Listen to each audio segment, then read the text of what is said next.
7 अक्टूबर 2023 को जब हमास ने इजराइल के ऊपर अभी तक का सबसे बड़ा हमला किया था, तो उसके बाद इजरायली सेना ने गाजा के ऊपर जमीनी हमले शुरू कर दिए थे।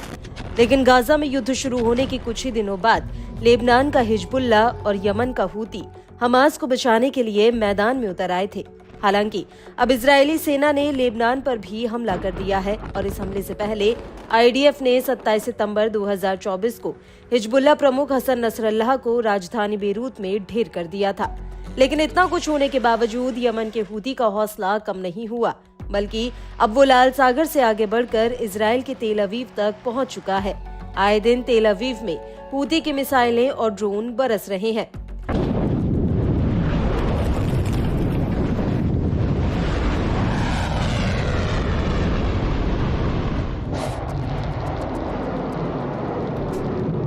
अब इसी कड़ी में हूती ने एक बार फिर से इजराइल पर एक बहुत बड़ा हमला किया। दरअसल हूती ने इजराइल के अश्केलोन शहर पर एक बार में कई ड्रोन बरसाए हैं। हूती के प्रवक्ता ब्रिगेडियर जनरल याह्या सारी ने भी इन हमलों की पुष्टि कर दी है। सारी का कहना है कि हूती के लड़ाकों ने एक इंडस्ट्रियल जोन पर एक सफल ड्रोन हमला किया है।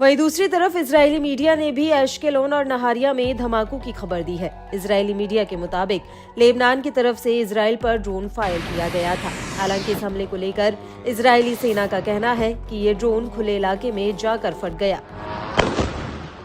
इजरायली सेना ने अपने बयान में आगे कहा कि दक्षिणी इजराइल के एश्केलोन के खुले इलाके में एक ड्रोन गिरने की शुरुआती जांच में पता चला कि ये ड्रोन यमन से दागा गया था।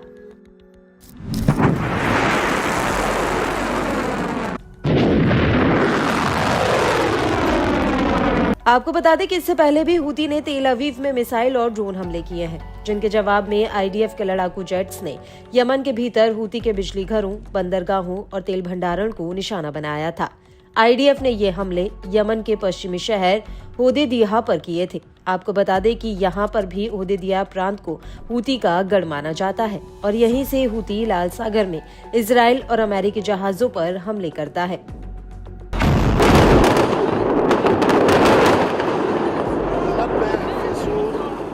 इन सब के बीच आपको ये भी बता दें कि इजराइल पर ड्रोन हमला करने से पहले हूती ने लाल सागर में 3 बड़े हमले किए थे। हूती के मुताबिक उसने अरब सागर में एससी मॉन्ट्रियल जहाज पर 2 ड्रोन अटैक किए। वहीं इसी इलाके में एक और जहाज पर क्रूज मिसाइल फायर की। तीसरा हमला भी हुआ जहां पर हूती ने मोटारो जहाज पर कई बैलिस्टिक मिसाइलें दागी। हूती का कहना है कि इन तीनों ही जहाज की कंपनी ने फिलिस्तीनी बंदरगाह पर लगे एंट्री पर बैन का उल्लंघन किया था। इन तीनों ही जहाजों पर लाइबेरिया का झंडा लगा था।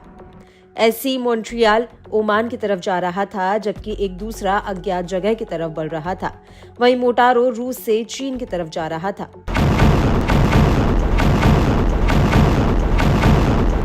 वहीं इस हमले को लेकर United kingdom maritime trade operation ने कहा कि उसे यमन के मोखा से करीब 46 किलोमीटर की दूरी पर हमले की जानकारी मिली थी।